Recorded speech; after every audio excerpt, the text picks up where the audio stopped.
Efa antaonany maro ny malagasy no nikirakira mamy tantely. Teo ireo nioty, teo ihany koa ireo mpiompy. Teo anelanelan'ny taona 2007 sy ny taona 2007 dia anisan'ny tanany laharana fahatelo teo amin'ny vokatra fanondrana ny mamy tantely araka ny vokatra eo anivon'ny FAO. Nahatratra 5,4 taona ny vokatra naondrana tamin'ny taona 2007. Taona vitsy taty aoriana nefa dia niena hatrany ny vokatra naondrana. Ny taona 2007 dia 2,4 taona sisa izany. Ny fanimbanany ala tsy ampeverana manome ny sakafony reny tantely no anisan'ny antony nampiana izany. Niezaka ireo mpisehatra maro nanatsara ny fiariana ka anisan'izany ny fiara-miasa Suisse tamin'ny alalan'ny fandaharana asa saha. Miezaka izy ireo mampiroborobo sy manatsara ny fiompiana tantely sy ny famokarana manara-penitra, anatsara ihany koa ny fidiram-bola ny tontolo ambanivohitra. Noho ireo antony ireo no nampamaripototra ny fiara-mientan'ny mpisehatra rehetra manatsara ny fiompiana tantely.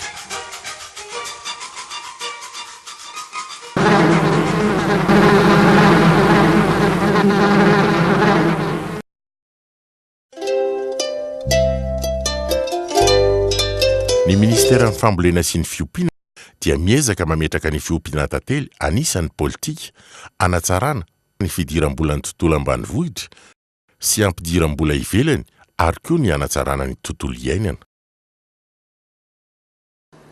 Eo amin'ny fitondrana misy zany amin'izao fotoana eo amin'ny ministera izay tia direction élevage dia misy tokoa ny politika napetraka mikasika ny fiompiana tantely eto Madagasikara entina hampandrosoana an'izy sy hampivoarana azy mba hanara-penitra ny vokatra izay ho ahondrantsika any aoriana mba hisian'ny fidiram-bola vahiny ho an'ny Madagasikara. Dia io politika io zany dia anisan'ny hoe mandray anjara amin'ny fialana amin'ny fahantrana ary anisan'ny fidiram-bola ho an'ny tantsaha. Dia tao anatin'izay le resaka politika izay zany dia ny tanjony dia hampandrosoana an'ilay fiompiana mba azahoana vokatra mahafa-po nefa koa ara-kalitao manara-penitra mba hame fahafa-po ny mpihinana na eto anatiny na any ivelany.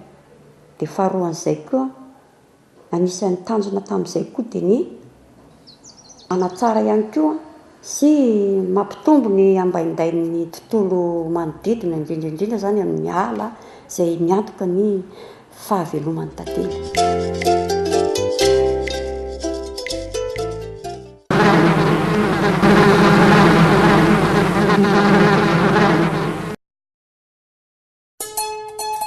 Mizotra mpamokarana mamy tantely.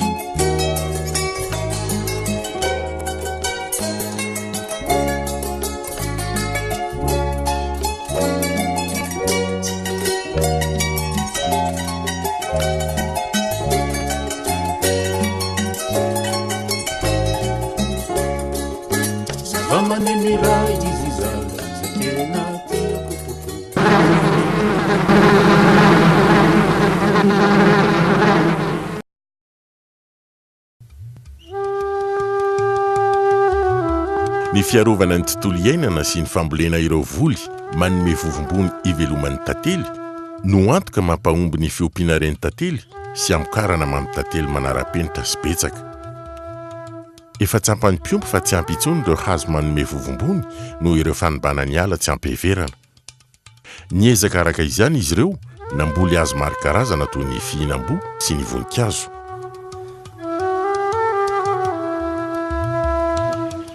Nisy fomba nampianarin'ny teknisianina anay Ambatomamy ny fambolena granadrel. Tsy nataon'le talatalana taloha tsony izy zany fa ataon'izao misy étage zao zany hoe 50 cm mailany tany ny rihana anankiray dia ty koa 50. Dia mandady amin'ity zony dia amin'izay miara-masaka daholo.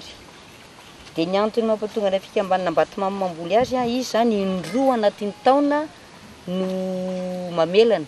Noho izany indroa mamoky tantely izy zany. Le fakatokako zay izy. Ny antony anaovanay an'izao fambolena voankazo zao zany dia hanampy ny voan'ny tantely. Dia satria fambolena nentim-paharazana foana zany natao hatramin'izay dia efa nahazo fifanana dia manao an'izao fambolena manara-penitra zao izahay. Eo anivon'ny commune dia mandraina ndraiky ny olom-befidy miandro ny tontolo iainana. Mandraina ndraiky ny tandrify azy koa ny fanjakana foibe amin'ny alalan'ny ministera ny rano sy ny ala. Ny eo amin'ilay fiarovana ny tontolo iainana aloha dia voalohany indrindra dia namoro ny filan-kevitra communal ny tenako dia nanaovana fanapahana zany ny fiarovana ny tontolo iainana. Izany hoe aty aminay moa ny toerana alakininina dia be dia be tokoa ary azo trandrahana atao boiron charbon. Nefa na izany na tsy izany dia mandray fepetra tanteraka ny commune nanaovana arrêté communal mihitsiny mba hatsokapaina daholo ny ala zany fa misy ajanona ho renikazo misy vonkininina. Isaorana koa ny amin'ny commune sy ny hoe fandraisana anjara ny amin'ny rano sy ala satria raha taty amin'ny faritra manodidina anay ity zao ny amin'ny resaka hodoron-tanety dia efa mba tony janona iny.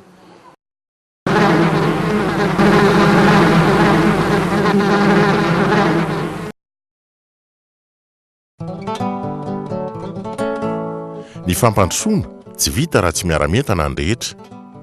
Anisan'izany ireo mpiara-miombina nantoka manatsara sy miezaka ny hampanara-penitra ny fiompiana tantely. Ny tomboanay dia mpikambana atao amin'ny fondron'ny Tatsà tao Mandraka nahazo fanohana avy amin'ny Sahimerina izay momba ny fiompiana tantely manara-penitra. Dia teo zany nahatsapana fa raha tiana zany ny ahita-pahombiazana eo amin'ny tsia-pamokarana dia tsara zany hoe miara-mentana vahoaka maromaro dia niezaka zany nanentana ny olona ao anatin'ny fahatra ray manontolo sy ny commune.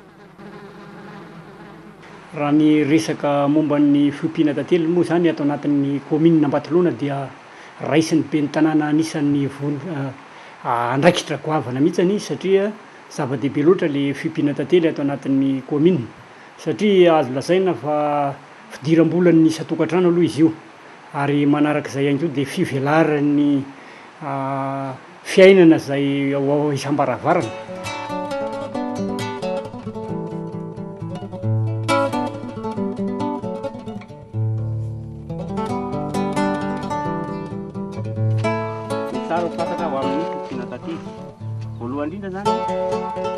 Izay mitambatra ny hoery. Izany no mahatonga ireo mpiompy nitambatra tao anatin'ny fikambanana sy ny tambanjotran'ny mpiompy eo anivon'ny faritra iray.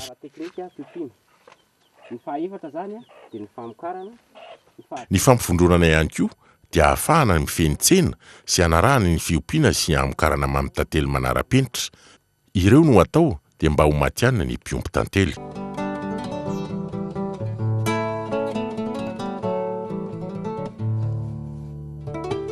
Moa zany reo mpiaradia miaraka amin'ny saha reo raha ny tena votoa mpivirina tao dia fampiroboroboana ny fari-piainana piherina amin'ny resaka ny tantely zany dia faharoa tena hoentina hampandrosoana ny fiharian-karena amin'ny tantely zany dia hanangana onona roa zany isika atao anatin'ny fokotanina nan-drano indrindraindrindra fa sika atao anatin'ny fikambanana hasin'ny ala ho mpanangom-baovao indrindraindrindra fa hapita ny vaovao miakatra amin'ireo tompon'andraikitra mpampita vaovao.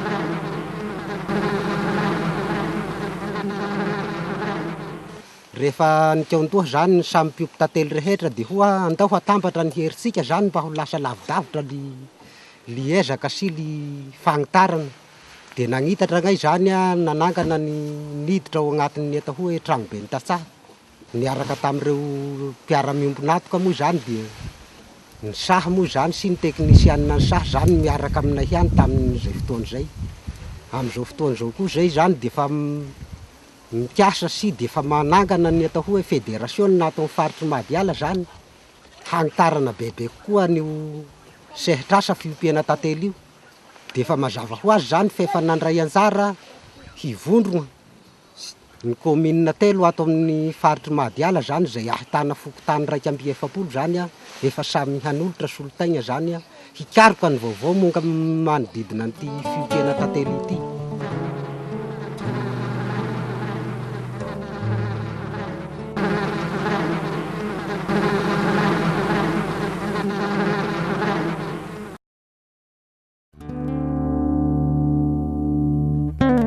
Raha hanatsihana ny mamitantely tsara sy manara-penitra raha fanatsihana vita amin'ny inox no ampiasaina. Lafo anefa izy io ka tsy takatry ny mpiompy. Raha jerena ny firoborobon'ny famokarana tsy ho sarotra amin'ny mpiompy ny hanana azy eo anivon'ny fikambanana. Mbola misy ihany koa nefa ireo fanatsihana vita amin'ny akora hafa toy ny hazo sy ny plastika. Tsy manara-penitra nefa izy ireny satria mora mandray loto. Ny fanatsarana ny fiompiana tantely zany ety amin'ny faritra Sadabe aty dia izay eto amin'ny safanilo izay miompy tantely raha teo ihany koa zany. Miara-miasa amin'ireo tantsara eo dia noho ny fangatahan'ny tantsara dia nanangana ny team Miailoritina toerana fanodinana ny tantely mba azahoana manatsara indrindra zany an'izany fikarakarana ny tantely izany. Ka ity Miailority zany mandray ny vokatra avy any amin'ny tantsara izay vidiana eto toerana ary ahodina eto amin'ity toerana ity dia manodina raha teo ihany koa zany ny vokatra vokarina eto amin'ny Toby safanilo mba azahoana mivarotra azy ireo miaraka zany any amin'ny toeram-pivarotana any Antananarivo. Manamoramora koa zany ny fivarotana ho an'ireo tantsara ireo. Matetika dia ny mpividy no tonga mivantana eny amin'ny mpamokatra. Tsy mitovy anefa ny vidin'ny vokatra ka izany no mandrisika ny mpiompy mivondrona mba hifehezana ny varotra sy hiarovana ny kalitao. Rehefa vita ny fanatsihana dia hirizina amin'ny barika manara-penitra. Raha fatrany kely dia tehirizina amin'ny boaty plastika sy tavoahangy. Kilony angouste zao 30 000. 30 000 kilo? Dia le manakara koa 30 000. Le corbeger 25 000. Amin'ny kilo zany? Amin'ny kilo no hivarotanay azy.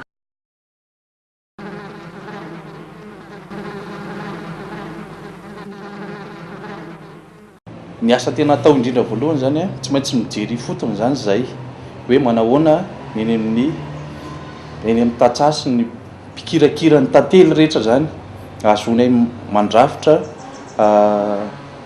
ohatran'ny hoe karazana drafitra asa anankiray zany zay ingian'ny fivoriana rehetrarehetra satria ny asan'ny norme zany tsy maintsy mifendraika amin'ny karazana hoe fifanarahan'ny rehetra zany na consensus zay vao mivoaka ny résultat anankiray na ny vokatra anankiray zany amin'ny norme anankiray atao.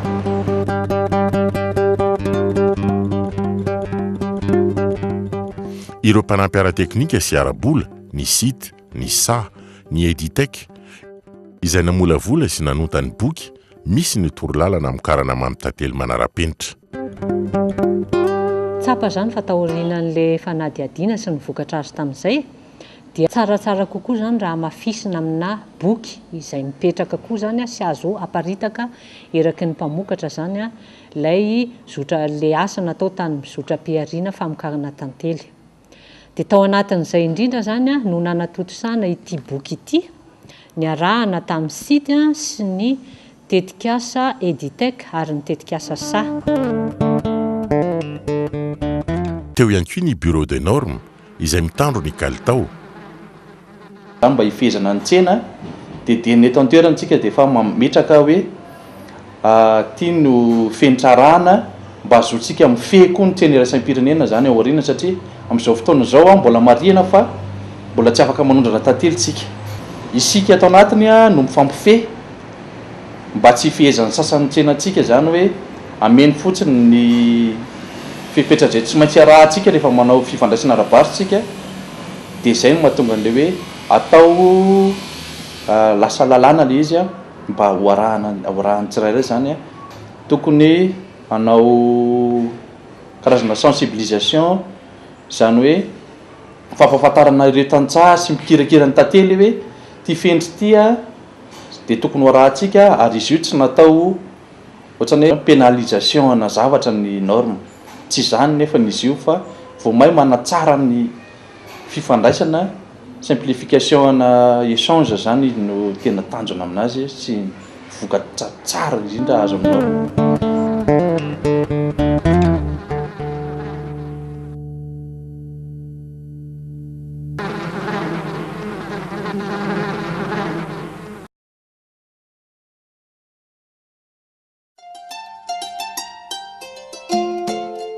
Ireo fanadiadiana sy fikarohana natao hanatsarana ny fiompiana dia ny mpamokatra no mampianatra azy ary mahazo ny tombontsoa mifanandrify amin'izany. Ny mpanjifa koa tsy diso anjara satria vokatra manara-penitra no azony. Ireo mpiserasera rehetra manao ny fanadiadiana hanatsarana ny sehatra fiompiana tantely, anisan'izany ny sity, ny mpianatry ny agrona anao fikarohana hanatsarana ny famokarana. Ny fiara-mientana nasehon'ny mpisehatra maro dia nanapirofo fa fiariana mahomby ny famokarana mamy tantely.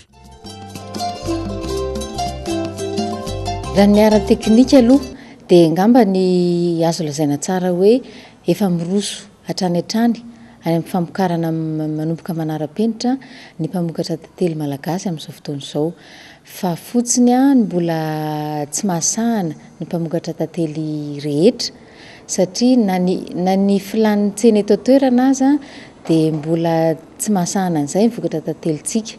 Indrindrandrindra moa zany fa raha hoe hiezaka hijery lavitra ho any amin'ny fanondranana ny ivelany fa na izany ary rehefa nisy firosoana betsaka any amin'ny fanatsarana ny ara-teknika ihany.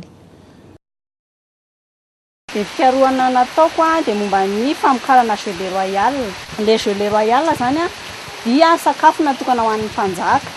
Dia ny premby eo amin'ny teraka 5 andro hatramin'ny 7 andro eo zany no mamokatra le gelée royale. Dia nandritra ny tamin'ny herintaona zany zay nanomboka volana avril ka hatramin'ny volana jona nanao an'ilay famokarana taty amin'ny Ambatomamy. Fiompiana mpanjakana dia mila tantely matanjaka tsara zany. Dia mila koa trano tantely tsotriny ihany fa zaraina 4. Dia atsasaka cadre ny ao anatiny dia iny dia tsy asiana mpanjaka an'ilay izy fa asiana tantely dia anatsofoana mpanjaka iray aby le efitra anaky 4 io dia atao samy manana ny fidirany fotsiny. Amin'ny fotoana mahatsara ny andro zany ilay tsy dia be orana ny tsara atao ilay izy fa raha tsy izany tsy vita an'ilay mpanjaka ilay vola tantely.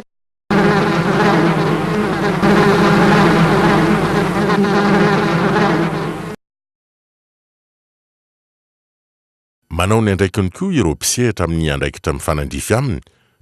Teo ny OMAPI nanome ny brevet fikarohana hanitra famandian-tantely. Miezaka manatsara sy mikaroka ny mpiompy, tsy maintsy arovana nefa ny fikarohana nataony mba hanana ny zognony mifanandrify azy. Amin'ny anaran'ny OMAPI dia mafaly ary manolotra anao ty marika ilazana fa nahazo ny brevet d'invention anao tamin'izay fikarohana nataonao. Ny rarina tompoko dia mba hitoy izay ezaka ataonao ny fikarohana izay mba entina ampiroborobo ny firenentsika. Voalohany indrindra aloha matoa zany izy nangataka n'ilay brevet d'invention dia mazava ho azy fa tia no arovana zany ilay zavatra ny foronina. Noho izany raha nahazo an'iny brevet d'invention izy dia midika izany fa tsy misy olona mahazo manao ilay zavatra ny foronina raha tsy mahazo alalana avy any aminy. Io zany na amidy na ampiasaina amin'ny tombontsoa manokana dia tsy azo atao zany zay fa tsy maintsy maka alalana amin'ny mpamorona.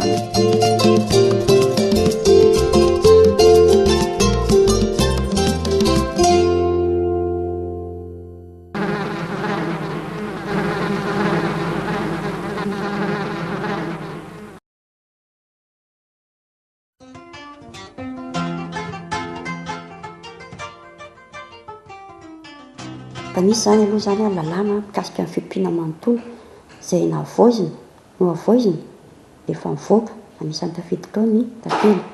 Dia nanaraka an'izay koa tao aorianan'ilay atrikasa izay natao teny Ankerana dia misy ny fambolavolan'ny tato amin'ny direction élevage texte mikasika ny fiompiana tantely eto Madagasikara izay mivoaka tamin'ny taona 2004 teo.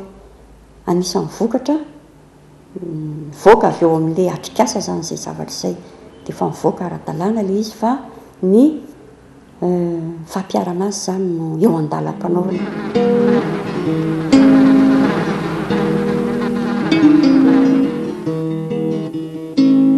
Nahavitany andraiky ny mpisehatra rehetra anjaran'ny mpiompy no mandray ireo ezaka sy fikarohana nataony ampanara-penitra ny fiompiana. Manome fampianarana ho antsika ireo tantely amin'ny fiarahamientana amin'ny fampandrosoana.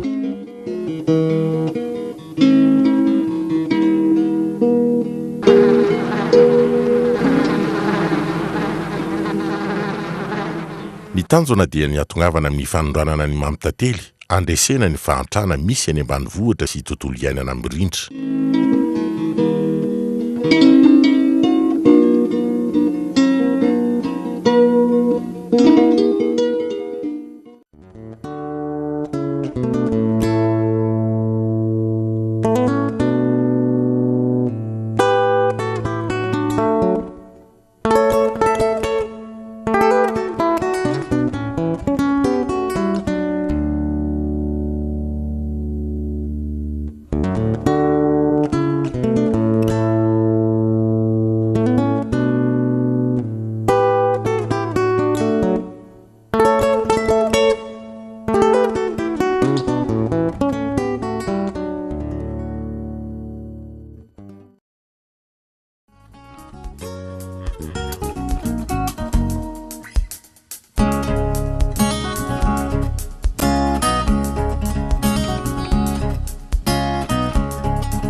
L'apiculture est une activité ancestrale à Madagascar. À preuve, l'existence des proverbes rhétoriques et discours et communication interpersonnelle. C'était une pratique parfaitement en harmonie avec la nature généreuse en ressources naturelles. En 1929, le pays a exporté 25 000 tonnes de miel, faisant de ces produits le 3e pourvoyeur de devises, source FAO. Mais la dégradation progressive de l'environnement forestier et l'embargo européen sur le produit carné malgache, y compris le miel en 1998, a mis un terme à l'exportation du miel malgache vers l'Europe. Cependant, l'émergence d'une demande croissante au niveau des industries de confiserie et surtout la confiance que la filière apicole peut contribuer à la lutte contre la pauvreté en milieu rural ont décidé certains organismes, en l'occurrence l'intercoopération suisse à travers le programme SA, la renaissance et le développement de la filière apicole.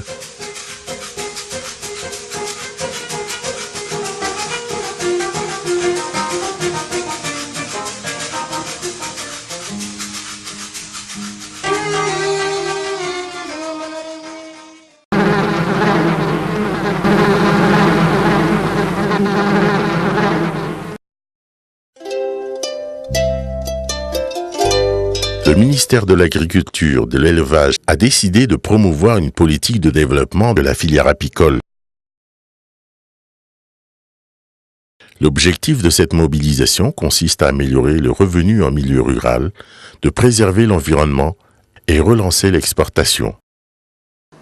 Teo amin'ny fitondrana misy zany amin'izao fotoana eo amin'ny ministera izay tia direction ny élevage dia nisy tokoa ny politika napetraka mikasika ny fiompiana tantely eto Madagasikara entina hampandrosoana an'izy sy hampivoarana azy mba hanara-penitra ny vokatra izay ho ahondrantsika any aoriana mba hisian'ny fidiram-bola vahiny ho an'ny Madagasikara. Dia io politika izany dia anisany hoe mandray anjara amin'ny fialana amin'ny fahantrana ary anisany fidiram-bola ho an'ny tantsaha. Dia tao anatin'izay le resaka politika izay zany dia ny tanjony dia hampandrosoana le fiompiana mba azahoana vokatra mahafa-po nefa koa ara-kalitao manara-penitra mba hanome fahafa-po ny mpihinana na eto anatiny na any ivelany. Dia faharoan'izay koa anisan'ny tanjona tamin'izay koa dia ny Anatsara ihany koa sy mampitombo ny ambaindain'ny tontolo manodidina indrindraindrindra zany amin'ny ala izay miantoka ny fahavelomana.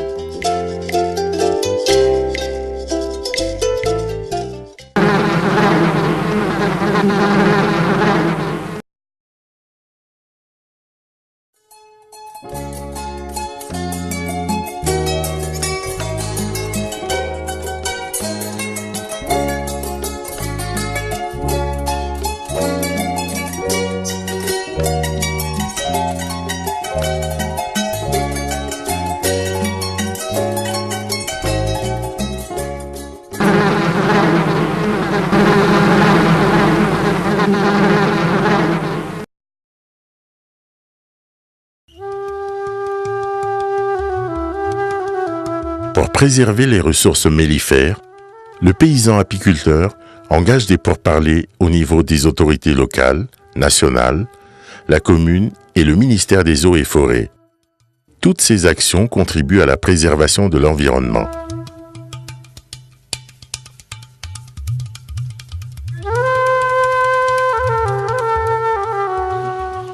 Nisy fomba nampianarin'ny teknisianina anay Ambatomamy ny fambolena granadrel. Tsy nataon'le talatalana taloha tsony izy zany fa atao an'izao misy étage zao zany hoe 50 cm melany tany ny rihana anankiray dia ty koa 50. Dia mandady amin'ity izy ony dia amin'izay miara-masaka daholo.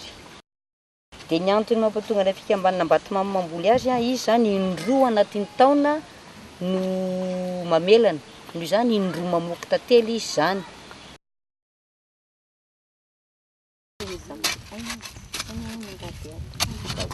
Ny antony anaovanay an'izao fambolena voankazo zao zany dia hanampy ny voan'ny tantely. Fambolena nentim-paharazana foana zany natao hatramin'izay dia efa nahazo fifanana dia manao an'izao fambolena manara-penitra zao izahay.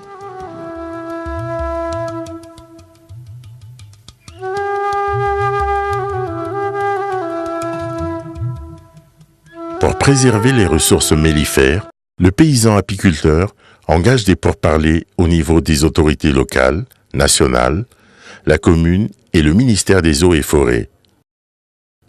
Toutes ces actions contribuent à la préservation de l'environnement. Le fiarovana ny tontolo iainana aloha dia voalohany indrindra dia namoro ny filan-kevitra communal ny tenako dia nanaovana fanapahana zany ny fiarovana ny tontolo iainana. Zany hoe aty aminay moa ny toerana alakininina dia be dia be tokoa ary azo trandrahana atao boiron charbon. Nefa na izany na tsy zany dia mandray fepetra tanteraka ny commune nanaovana arrêté communal mihitsiny mba hatsokapaina daholo ny ala zany fa misy ajanona ho renika azy misy vonkinina.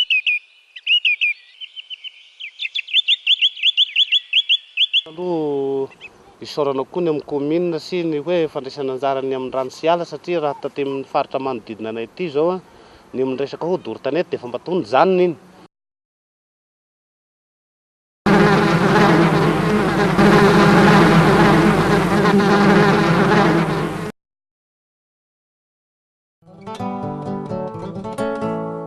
Animés par une volonté de réussir, tous les acteurs s'accordent à faire de l'apiculture une activité génératrice de revenus en milieu rural. Conscients des enjeux inhérents à la filière, des acteurs en amont et en aval se mobilisent. Tomboanay dia mpikambana atao amin'ny fondron'ny tatsà atao Mandraka nahazo fanohana avy amin'ny sahy merina izay momba ny fipinana tantely manara-penitra. Dia teo zany natsapana fa raha tiana zany ny ahita-pahombiazana eo amin'ny tsia-pamokarana dia tsara zany hoe miara-mentana vahoaka maromaro. Niezaka zany nanentana ny olona ao anatin'ny fahatra ray manontolo sy ny commune.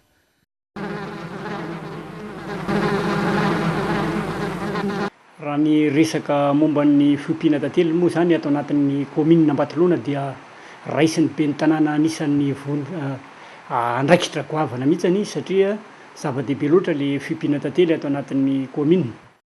Azo lazaina fa fidiram-bolan'ny isan-tokantrano aloha izy io ary manarak'izay ihany koa dia fivelaran'ny fiainana izay isam-baravarana.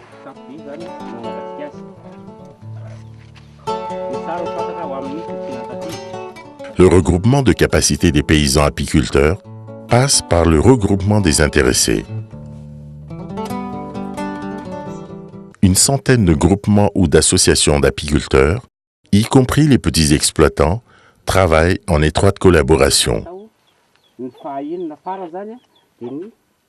L'objectif consiste à améliorer l'élevage apicole et produire du miel de qualité respectant les normes. La démarche consiste à regrouper la vente à court terme afin de pouvoir négocier le prix auprès des grands opérateurs économiques. Ce regroupement a aussi pour mission de créer une groupe de pression auprès des autorités locales, les ministères concernés par la production du miel et les exploitants forestiers pour une meilleure gestion de la forêt. Fampiroboroboana ny fari-piainana piherina amin'ny resaka ny tantely zany a dia faharoa tena hoentina hampandrosoana ny fiharian-karena amin'ny tantely zany a dia hanangana onona roa zany a isika ato agnatin'ny fokontany nanan-drano indrindraindrindra fa sika ato agnatin'ny fikambanana hasin'ny ala ho mpanangom-baovao a indrindraindrindra fa hapita ny vaovao a miakatra amin'ireo tompon'andraikitra mpampita vaovao.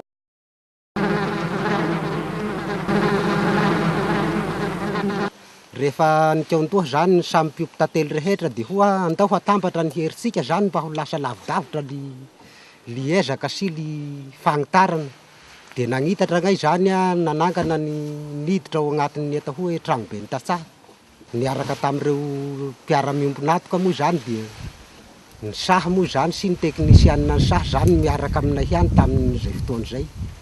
Amin'izao fotoana izao koa zay zany dia efa mikiasa sy dia efa manangana ny atao hoe fédération na atao faritry Madiala zany hanitarana bebe kokoa nio sehitrasa fiompiana tantely io dia efa mazava ho azy zany fa efa nandray anjara hivondrona ny commune telo ato amin'ny faritry Madiala zany izay ahitana fokontany 250 zany a efa samy hanolotra solontaigna zany a hikaroka ny vaovao monga manodidina an'ity fiompiana tantely ity.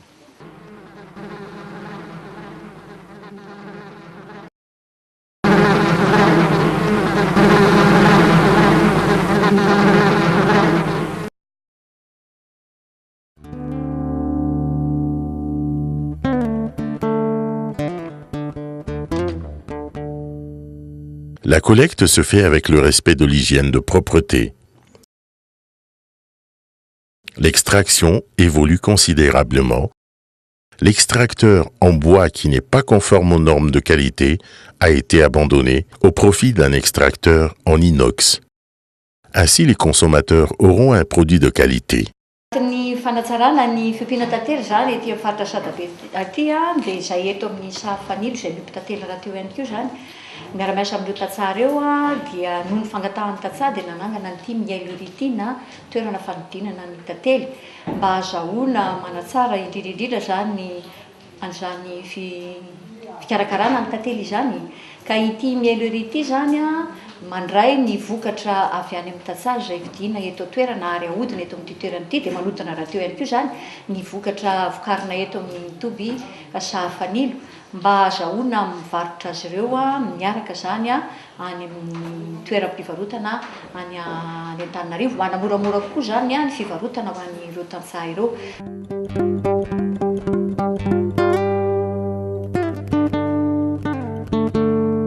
Le conditionnement, le stockage se font dans des matériels propres et conçus aux normes alimentaires. En général, la vente se fait sur place et en grande quantité. Cependant, à la demande de la clientèle, l'apiculteur vend du miel en pot plastique et en verre. Kilony ambosta zao 30 000. 30 000 dia le manakara koa 30 000. Le corpese 25 000. Amin'ny kilao zany. Amin'ny kilao no ivarotanay azy.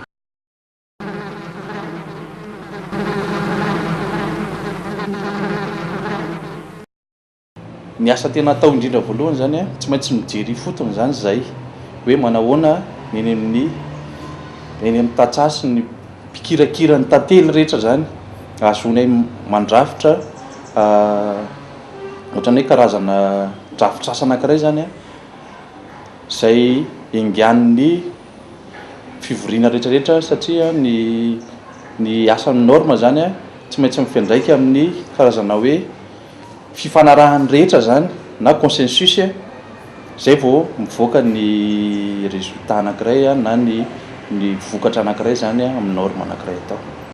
L'État doit impérativement effectuer la surveillance des résidus afin que Madagascar puisse exporter de nouveau vers l'Europe, comme c'était le cas dans les années 40 et 50.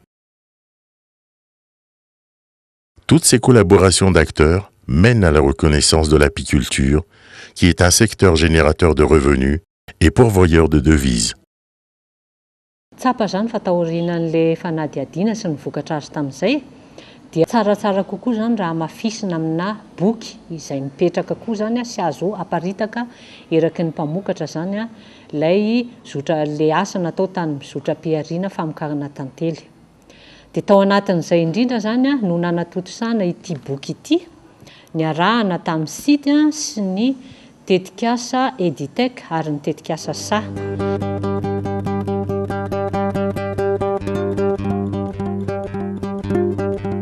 Mba hifezana ny tsena dia ny eto an-toerantsika dia efa mametraka hoe tia no fentrarana mba azotsika mifehy koa ny tsena iraisam-pirenena zany ao aoriana satria amin'izao fotoana izao mbola marihana fa mbola tsy afaka manondrana tantely tsika.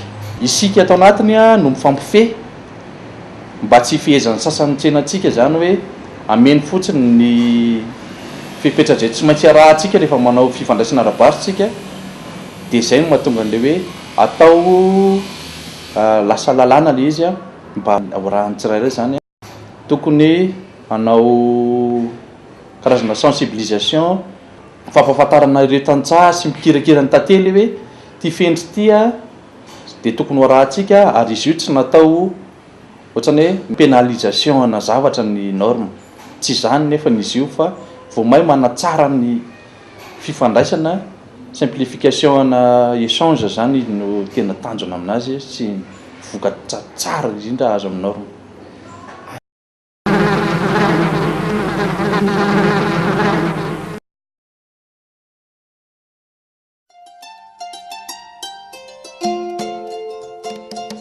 Des associations pour le développement, en l'occurrence le site, la FDI, FERT, ont fait l'étude de filière en vue d'optimiser l'exploitation.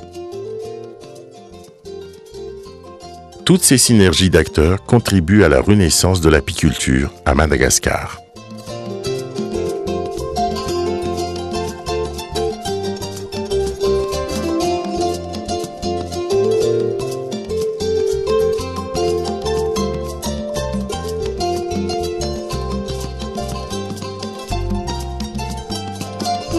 Raha ny ara-teknika aloha dia ngamba ny azo lazaina tsara hoe efa miroso hatrany hatrany any amin'ny famokarana manomboka manara-penitra ny mpamokatra tantely malagasy amin'izao fotoana izao fa fotsiny ny mbola tsy mahasahana ny mpamokatra tantely rehetra satria na ny filan'ny tsena eto toerana aza dia mbola tsy mahasahana an'izay mivokatra tantelyntsika.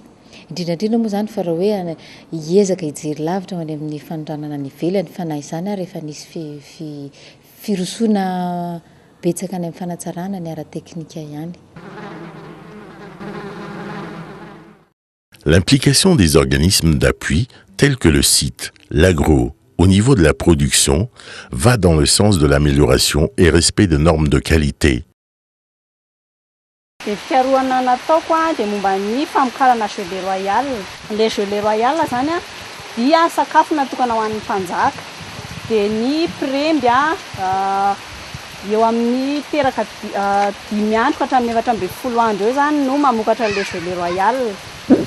Dia nandritry ny tamin'ny herintaona zany zay nanomboka volana avril ka hatramin'ny volana jona nanao an'le famokarana taty amin'ny Ambatomamy.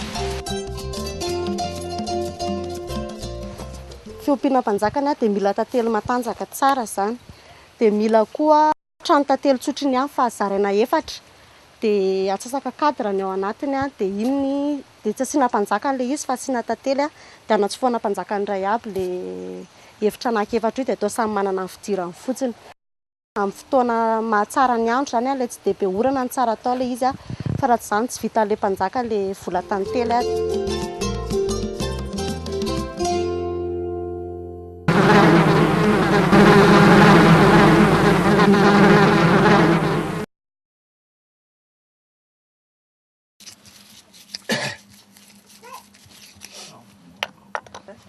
Le programme SA appuie le paysan inventeur à avoir son brevet d'invention. L'OMAPI donne à cette œuvre le droit d'inviolabilité. Amin'ny anaran'ny OMAPI dia mafaly any manotra anao ty marika ilazana fa nahazo ny brevet d'invention anao tamin'izay fikaroana nataonao. Ny rarina tompoko dia mba hitoy izay ezaka ataonao ny fikaroana izay mba entina ampiroborobo ny firenentsika. Voalohany indrindra aloha matoa zany izy nangataka n'ilay brevet d'invention dia mazava ho azy fa tiany ho arovana zany le zavatra noforonina. Noho izany raha nahazo an'iny brevet d'invention izy dia midika izany fa tsy misy olona mahazo manao le zavatra noforonina raha tsy mahazo alalana avy any aminy. Io zany na amidy na ampiasaina amin'ny tombotsoa manokana dia tsy azo atao zany zay fa tsy maintsy maka alalana amin'ny mpamorona.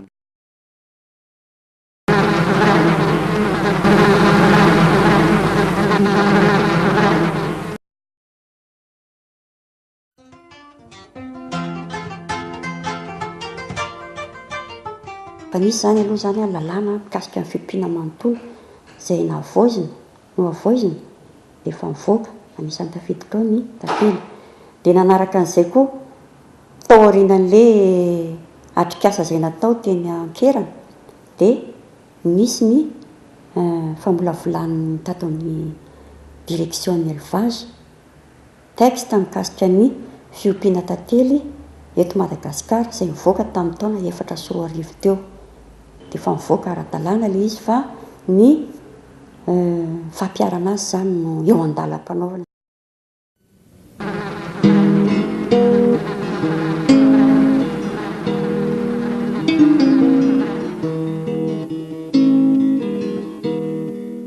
Les acteurs à différents niveaux ont accompli leur mission. Il reste aux paysans apiculteurs de mettre à profit les actions accomplies par les différents acteurs. Les abeilles nous ont donné l'exemple de développement harmonieux sans se faire prier à leurs responsabilités et à leurs devoirs. Le temps de Mouramour est révolu. Nous sommes de plein pied au 3e millénaire. Unissons nos efforts pour que notre exportation de miel retrouve sa place.